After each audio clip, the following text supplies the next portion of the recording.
did want to talk to you about just generally, like, what are some tips that someone who's looking to find their voice or tweak it ever so slightly, what are some of the go-to tips that they might be able to take advantage of? But the second side that I'm really interested to talk to you about is kind of how you've made a music business. Probably when you were, 18 or something, thinking about like, I can make it in the music business one day. This might not have been what you had in mind, but it's really cool that you've like found your spot in this niche. So I'm really excited to talk about both sides of that coin and kind of see how you've made your music business. Absolutely. Yeah, happy to share. If you don't mind, can you talk to me about like how you got started, finding your own voice? So like vocally now, yes, not as a business. Vocally right? first. Okay, vocally. Vocally. Okay, so honestly, I was on the wrong path for probably 10 years. So when I first started to take voice lessons, or right before I started, I was just about to turn 13. I could not sing in my head voice at all. I could only sing low. And of course, the grass is always greener on the other side, right? So I'm like, I want to sing high, just like everyone else around me. And so in my voice lessons, I was primarily focused on belting higher and singing higher in general, right? Head voice higher, just high, high, high, high, high. That's pretty much all I heard on the radio too. That was when Christina Aguilera was on the radio and Beyonce and just, like powerhouse singers. So for me, that was all I was ever working on, to belt higher and sing higher in general, because that's what I wanted to do, because the grass is always greener on the other side, right? And so for about 10 years, that's what I did. And I was seeing some success. I got accepted to it's called the New York Film Academy. It's in New York City.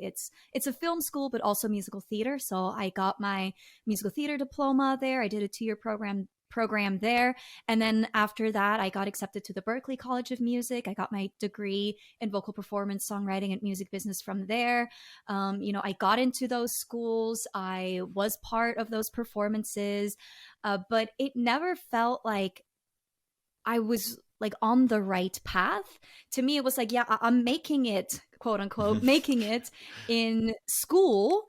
But what about in the real world, right? At the same time, I was auditioning for The Voice back in Switzerland when I was in high school. I was auditioning for The Voice. I'm originally from Switzerland. Maybe I should Very cool. And I moved to the United States for college, right? So first for the New York Film Academy and then for Berklee, and now I'm still here. I've stayed. But anyways, so I auditioned for The Voice and I made it a couple rounds, but I didn't quite make it again. Like I got kicked out before the blind auditions, before the televised rounds, right? And so I always felt like the door is opening, but as soon as I like step like my foot into that door, it's like it closes again. And it's just like, come on. It never felt like I'm this close, I'm this close to making it. It always felt like I'm not quite there.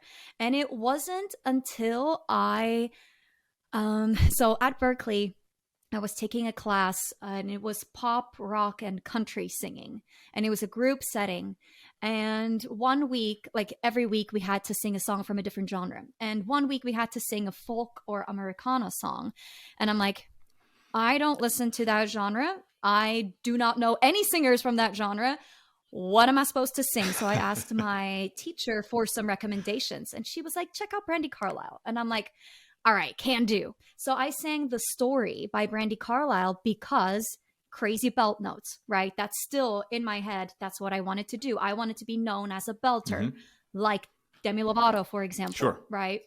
And so I sang that song and I nailed it. But it wasn't the high belt notes where everyone was like, yeah, that sounds great. It was the low notes. Right? The song has pretty low notes and it stays low for a little bit as well. And everyone was like, oh my God, Lara, where did these low notes come from? You sound amazing down there. And I was like, are you kidding me? That's what stood out to you, not the crazy belt notes that I can do too. I'm like, nope, the low notes. And at the same time, I was auditioning for a manager down in Nashville, Tennessee. Nice. And I sent him a video, because it was all video and then it was in person. But through a video, I sent him You Lost Me by Christina Aguilera, and didn't hear back for a week. And I was like, oh, I guess that's a no. And then because I felt like I had nothing left to lose, I sent him the recording of the sound check of me singing The Story by Brandy Carlisle, because it, like my classmates and my teacher really loved it. And I was like, I've got nothing left to lose. Right. So I'm just going to send this to him. And I kid you not, within 2 hours, he texted me and he was like, oh my God, this is amazing. Come down to Nashville and we'll sign the contract. And I was like, oh my God, for more than 10 years, I was singing the wrong stuff. I was just so focused on belting and singing high that I totally forgot where I originally came from. Mm-hmm. I came from low notes. It's all I could do before I started taking voice lessons, right? But I totally just neglected that part of my voice. And then I kind of refound it on accident. And that's when everything changed, right? I got signed to a manager. I wrote and recorded and released original music. I won the John Lennon songwriting contest with one of my songs. Wow. I heard my songs on the radio. I played tons of shows. I did interviews for magazines and blogs. And, I did it all after that. And so finding your voice is so much more important than being able to do everything with your voice, right? And so yeah, that's kind of my story of how I ended up here, I guess. That's a really interesting story. And I think what an interesting way to kind of have so much experience crammed